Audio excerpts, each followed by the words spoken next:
లేదు, ఎలా చూడాలి? ఈ టెక్నికల్ పాయింట్ ఆఫ్ వ్యూలో ఉంది అగ్రిగోల్డ్ ఇష్యూ. ఈనాడులో వేలం ప్రకటన వేశారు అంటే ఎవరు వేశారు? అది కూడా పాయింట్. బ్యాంకు వాడు ఏమన్నా వేస్తారు వేలం అంటే? ఫర్ ఎగ్జాంపుల్ అగ్రిగోల్డ్కి ఎవడన్నా లోన్ ఇచ్చి బ్యాంక్ వాడు, కానీ అప్పుడు కొన్ని ఆస్తులు అగ్రిగోల్డ్ ఆస్తులు వేలం వేశారు కదా అప్పుడు లాస్ట్ టైం. అదే అనేది అట్లా ఏమన్నా కొంటే గనక అసలు ఈ కేసే ఉండదు వేలం వేయడం అంటే. రెండవది ఏంటంటే కొన్ని ఈడీ అటాచ్ చెయ్యకుండా వదిలేసినవి ఉన్నాయి.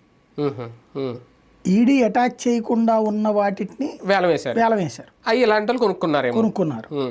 అయితే అదైతే కాకపోవచ్చు, ఎందుకంటే ఇక్కడ ఈడీ అనే పదమే వాడుతున్నారు. ఈడీ అటాచ్ చేసిన భూమనినే ఇప్పుడు ఇందులో మెన్షన్ చేసి, ఇందులో రెండు ఉన్నాయి. సిఐడి అటాచ్ చేసిందంతా ఈడీ అటాచ్ చేసింది.